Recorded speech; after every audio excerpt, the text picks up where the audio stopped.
Are you really ready to mind your business? This is Mind Your Business with Holly Whaley, where strategy meets soul and excuses get left behind. I'm Holly, your business coach, here for real talk, real growth, and real results. So grab your coffee and let's get to work. I'm so excited about today's episode. We are meeting with none other than Hani Cohn, who is a business consultant. She's a strength finders coach. If you don't know what that is, you really need to tap into that. I love strength finders and you really need to reach into that. She also does one-on-one coaching, team coaching, and she facilitates workshops. So let's dive in.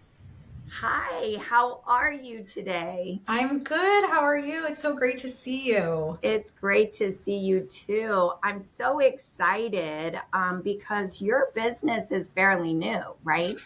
Yeah, I'm in my second year and it's great. I started and I haven't looked back. I love it. Yes, it's always fun when you are starting up, ramping up, and then you start to see that it's truly possible. Yeah, it's scary. I'm not gonna lie. Definitely, has its moments, but there's that hope and that resilience and some of these shocking moments where I'm like, oh, I didn't realize that I really enjoy that hustle like a lot more than I thought I would. And I think a lot of things that might scare people at first of like, oh, I'm not good at sales or I'm not good at that, might hold you back. But that's actually where diving into my own strengths really helped me realize what I can offer. I love that. I have often found that most people in the space of entrepreneurship, if I'm in a crowd of 100, 300 people and I say, how many of you are salespeople? And they're all entrepreneurs. Like nobody raises their hand. Yeah. And I'm like, no, you have to be. You have to Totally. be. And most of us don't even know that we have something in us that will allow us to do that because we see it one way or we've experienced things in another way. But tell me, just before we really dive in, because I love the topic we're going to talk about, tell me how you mentioned being able to identify your strength and really press into that. Tell me a little bit more about that.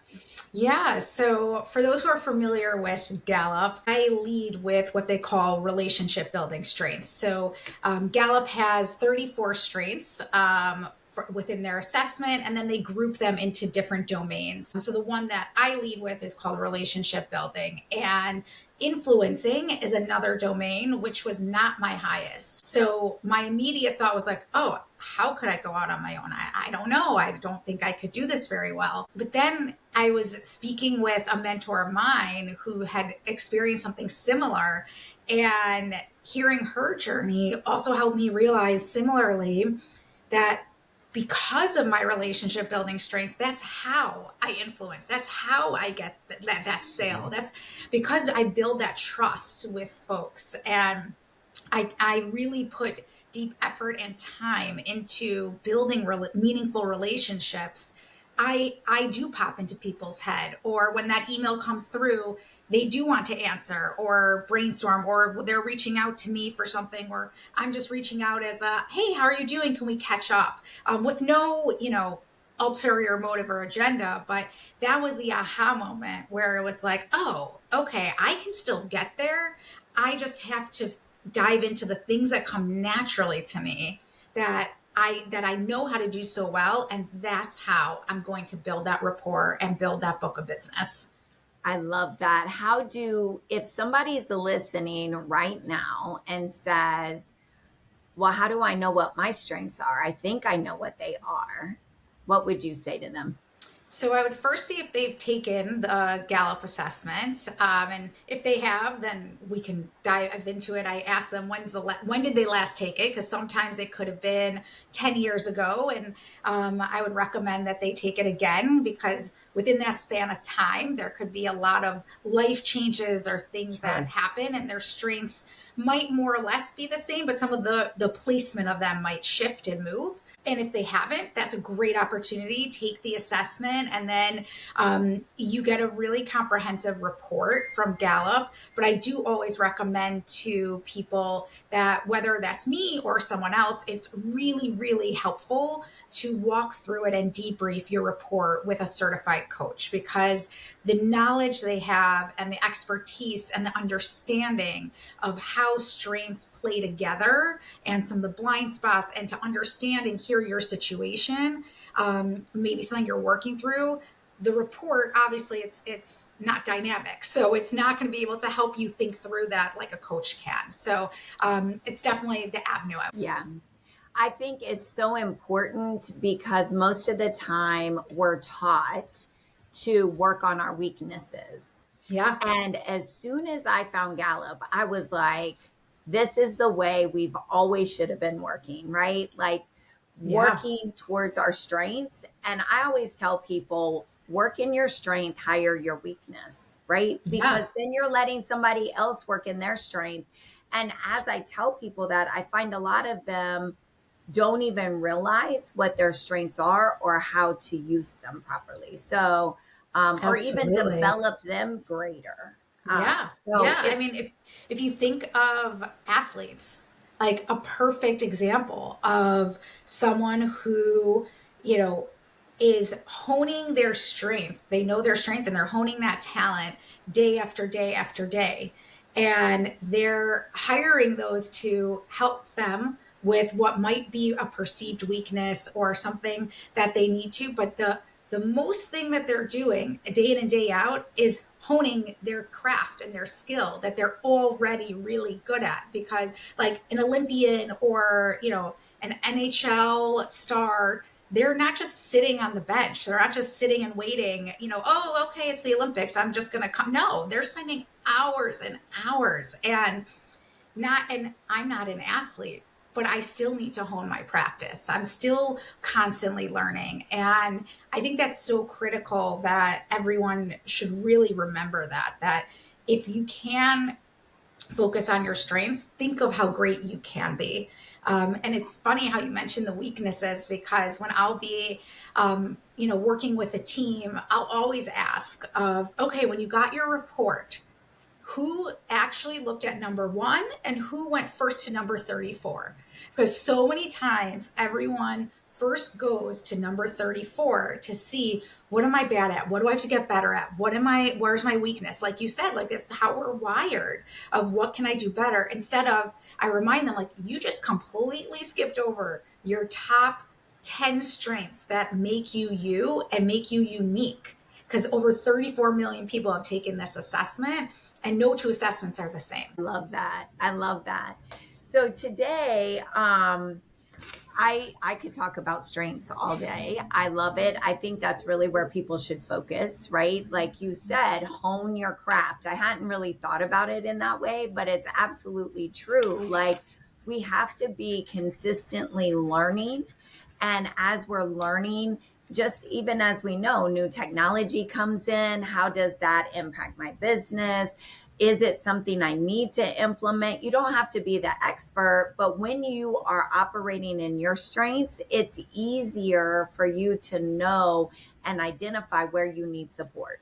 Yeah, absolutely. And a lot of times we just try to do it all and then we get frustrated and we give up. People give up way too soon because they're just like, I don't want to be a salesperson. I don't want to do books. I don't want to do any of this stuff. I think that's what I find the most is that people are just like, I didn't know what I was signing up for when I said yes, right? I just wanted to work in my craft. And now I've got this whole business that I have to do.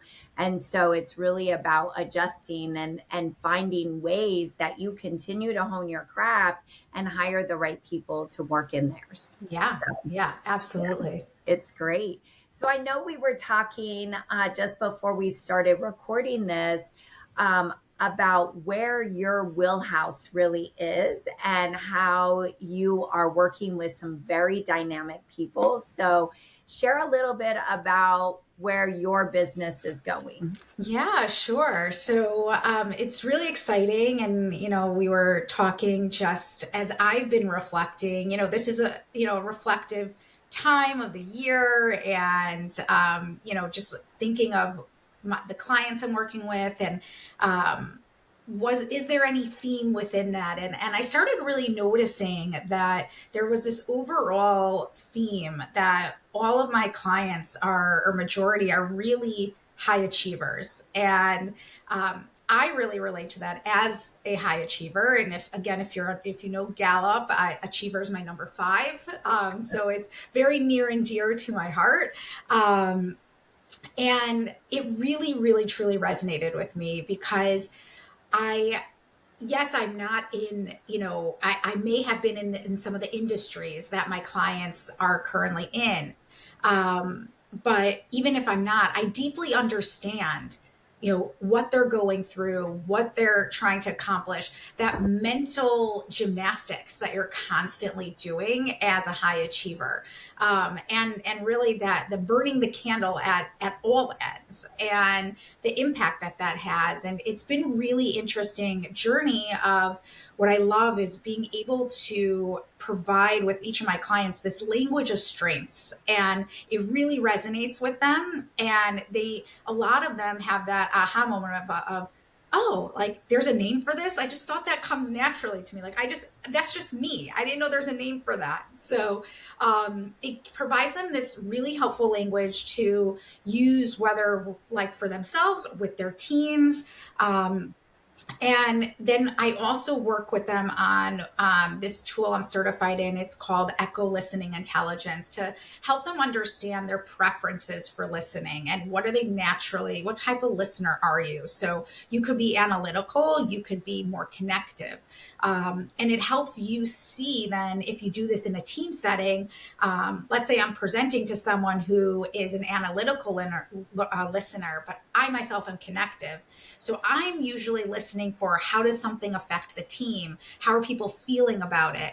Whereas if I'm presenting and I have an analytical listener, if I want to grab their attention, I need to start talking about how something will affect the bottom line, or what's the profit on this, or what's the impact to this product, or the measuring of it. So that really helps change a lot for especially someone who's a high achiever. You're wanting to land that message and you're willing to do what it takes. You're willing to adjust your style, but you're feeling, I need to feel equipped to know how I need to do that. And then I work with some of them too, as a certified executive functioning coach, really on how can you prioritize, how can you be focused on your time management, delegating, and a lot of those skills are hard for high achievers. Just because someone's high achieving doesn't mean that they always have their, to-do list all organized, or, they might be very successful, and have set out goals, but internally, like they might be pretty disorganized, or they figure it out and they get it done, but it's not feeling great to them. And they know they can achieve more. So it's a really nice journey of learning about your strengths, learning more about your listening, and then how do we use that to help understand what tools and systems can really help you take it up to that next level. I love that. And I love that you help them identify what tools and systems will work for them. I often find I'm typically called in when people are frustrated. They've maybe even seen coaches, a lot of them, and they're just like, I'm horrible because I can't stay organized. I can't do this. Although they have very high functioning businesses, right? Yeah. Or they're in corporate and they've been very successful, but there's this point and particular area that they feel like I stink right now, right? Yeah. And it's like I get called into those spaces and then I'll say, why do you feel like that? Like, where did you get this idea that you're so disorganized? And they'll say, because I can't fit this system doesn't work for me. Mm-hmm. Well, that doesn't mean that it's you. It could be the system. You have to find the right one. So, how do you help them really develop and find the proper system for them? Yeah, so a big piece of that puzzle is understanding their strengths because I would not recommend, for someone who's more of a strategic thinker versus someone who's more in the relationship building, things are not going to be the same. And what's going to work for one won't work for the other. A big piece of it is also understanding what have you already tried? Like, walk me through that. What have you tried? What has worked? Or where did you get stuck? So I can see and understand, okay, they've maybe tried this strategy. If that's what I was thinking to do for them, let's talk about, where they got stuck. So I could see at what point in the process, maybe they needed to look at it differently or try something a smidge different. And a really big part of it is a lot of the mindset work for them around, the openness to trying things because they're feeling defeated, but also understanding that it's one of these, like, I'm not there yet situation. And the word yet is just so powerful of, like, you are going to get there. You have this goal. You, as a high achiever, you will get yourself there, but you're struggling right now. Like, you want to find the most efficient way. Like, you might know you're getting there at some points, or maybe you're not, or you're feeling stuck, but there is a way to get there. And a lot of it sometimes is we're our own worst critic and our own worst enemy. So how can you, honestly, a lot of it is being kinder to ourselves. And a lot of times it's taking some small steps, and really dissecting. Like, I had one client, we really sat and dissected what is her weekly schedule? What is she doing? Like, to walk me through every aspect of her day. And I was then able to ask some probing questions of, okay, have you thought of, what if you added in, your goal of X? What if you added in some time for that right here into this pocket? And a lot of times the harder part with high achievers is they want to just do it all and get it all done right away and go all in. So part of that is building that muscle of flexibility of, like, what is a small goal for myself? I can't always go all in. So it might be you have this longer term goal, but you're having some short term wins. So it might just look like I did a half an hour of something this week that I've been having on that to-do list for 6 months, and that's the win. And then once you build it into a habit and build it into your routine, that's the golden aspect of it. I love that because that's helping me think a little differently myself because I'm very much a high achiever. I feel like if I can't do it all right now, then I can't do it.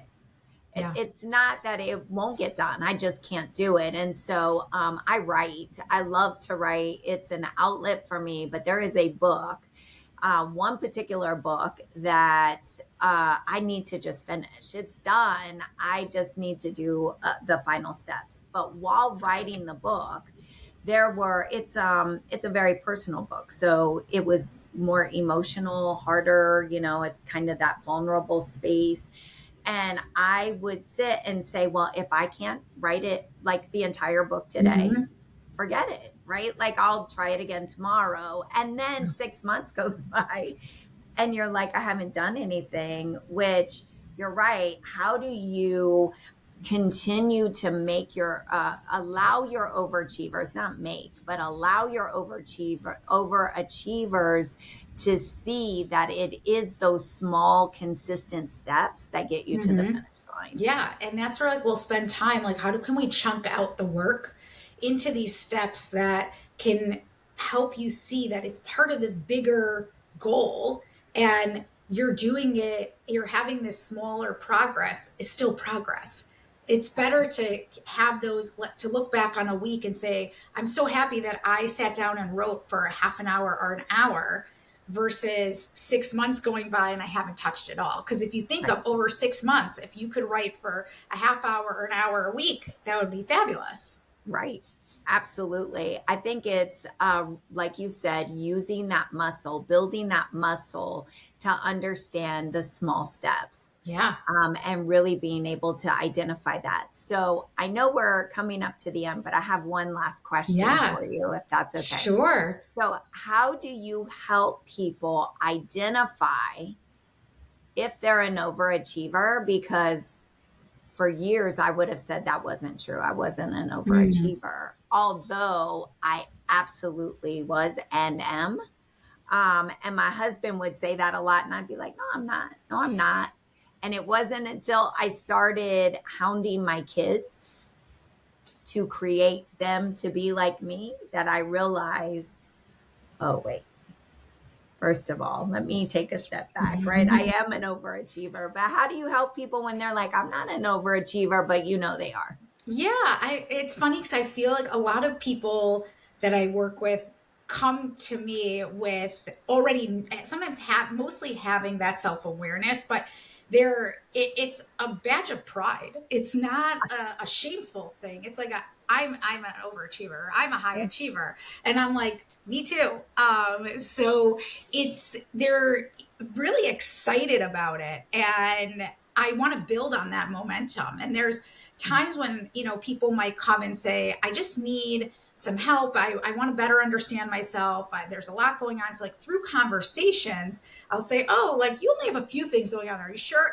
We'll joke about it. And then and I'll ask them also, how would people describe you? Or like I do some different intake work and discovery work to understand, what would others say? And what have previous managers said or within your family? And, who's always doing this, and that? Or how do you, so different questions to kind of suss out, if they're within that. But I think there's also a wide range within the definition of a high achiever or overachiever, because a lot of it is it's subjective to what's going on in your life. Right. So I look at it as it's someone who is like likes to get things done. They really get that like dopamine hit in a sense of being able to, like, whether it's checking something off a list, or they might be someone who has 50 tabs open and they got 25 things of those done in that day, while also being a parent and having dinner on the table and the permission slip signed, and but they also might be launching a new product, or so there's a lot going on in their life, and they're able to more or less juggle the things together. But there's someone who I see this consistent theme of, who has this genuine and curious, like, thirst for knowledge and to do better. They're always looking to level up. Like they're not necessarily feeling that something's wrong with them. They might say, I really need help. I'm stuck in this area, but they want that help. They are not being forced to get that help. They're seeking it out themselves because they know I can do better. They know that I just need, and I can't do it myself. I want someone to help me. So, and they have such a curiosity around that, and it really fuels them. It's that hunger. So that's something also that through conversations it comes out, but that's what I love, just being able to really be someone who helps empower that. Yeah, I love that too. And I think it's a great quality personally because Yeah, of I'm like, course. yes, I love it. And it's funny because a lot of times, I have always been a high achiever and always really prided myself on that. I wanted to do the best, be the best that I could be. It was never about beating somebody else. It was about beating my last best, right? Was Yeah. my ammo. But I find that a lot of people uh, that I've been around have been, they just are like, I don't know how you do everything. And for me, I don't feel like I'm doing a lot. Yeah. And Yeah. so I think that muscle has been used, that it's just like, that's a norm for me. Mm-hmm. Yeah. And how things go. And so I've really tried to take note and say, am I doing too much? What am I doing? Trying to be Mhm. more self-aware in that space. Um, but it drives me, Yeah. and it And just is that's what it something is. that you shouldn't change. Like that is something to celebrate. And it's not something that will quiet down. Like it's Right. something that No. you're always going to be looking to do. And because that's just who you are. And I think sometimes high achievers might be doing too much. So there is that conversation around, okay, where is the best place for you to be? And that's where we tap into their strengths. And Right. then we can look at, okay, once we get to the like executive functioning aspect of what can they be delegating, what should be prioritized. And it's hard for a high achiever to delegate because a lot of times it's like, oh, it will take me 2 seconds, I'll just do it myself and I know it will get done the way I want, which I hear that. And we can also, like you were saying, hire folks who can help you because you can be that much greater. And that's a scary place for someone to let go of some of that. But it's through that of helping them celebrate who they are. We're not looking to change that. It's how can we help level you up and be Right. that much better. I love that. I love that. We should be celebrating our strengths and really allowing. The way I've had to look at it is that when I operate in my strengths, I'm now allowing somebody else to operate in theirs. 100%. And I love then that. now, as a team, like we're unstoppable. I remember having global teams report to me, and people would ask me, how do you build such successful teams? Well, a lot of times they were a lot like me, right? We were all overachievers. We were all relationship builders in certain aspects, very strategic mindsets as well. And so we worked well together in those aspects, but there were things I was good at and things they were good at. And so I let them do what they were good at, and we Yeah. worked together as a team. And that's how they felt empowered. That's how they were able to grow and see who they were. So, and at the time, I was even, really young and early in my career, I was doing that and didn't realize what I was doing. Mm. I just knew that if I don't know how to do it, it's going to take me twice as long as somebody that does. So let me hire somebody that can do the stuff I hate. Yeah. Yeah. Right? And it's hard to even admit of, well, what do I hate? Because I feel like I should be good at it all. Yes. So it's that giving yourself that permission to, in a sense, quote unquote, fail at something, or not be as good at something, which is really hard for a high achiever to admit and to be okay with. But it's understanding, to your point, of where are my strengths, and seeing I could be that much stronger and better if I'm focused in this area. And if I'm trying to do this that I'm not good at, I'm not going to have time for the one that I could be exponentially better at. So it's having to really give yourself that grace and celebrate, in a sense, that that failure, in a sense, but it's really just another data point, another piece of information about what makes you you and how you could be that much greater. I love it. I love it. This has been an amazing conversation. Thank you so much. Thank How can people you. get in contact with you? Yeah, so feel free to reach out to me. You can find me on LinkedIn, Connie Cohn, and I'd love to hear from you. I am in the process of building my website, and when this is published, it might even be live. That would be great. Yeah, otherwise on LinkedIn is great, or my email is just my first name, Connie at cconeconsulting.com. Absolutely amazing. Thank you. We will be posting all of that in our show links, so you will be able to reach out to her. I will say, if you have not done the experience of a Strength Finder Gallup test, reach out to her. You really, really, really want to be able to look at that and work in your strengths. So I do utilize it with my new entrepreneurs because I think when they're building a business, they need to know what their strengths are, right? Yeah, So absolutely. reach out to Hani. You're going to love her. Clearly, she's a wealth of information. She's got a rich background.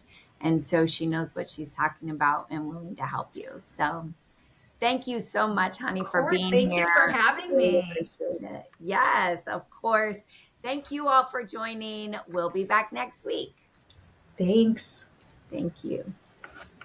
Thanks for tuning in to Mind Your Business with Holly Whaley. If today gave you that spark, strategy, or straight up truth you needed, be sure to hit subscribe and stay connected. Growth happens when you mind your business with intention and a little courage. And if you're ready to go deeper with strategy, accountability, and community, I'd love to invite you to the Builders Circle, my group coaching space for entrepreneurs who are serious about building well. You'll find the details in the show notes. Until next time, keep showing up, keep growing, and keep minding your business, because the world needs what only you can build.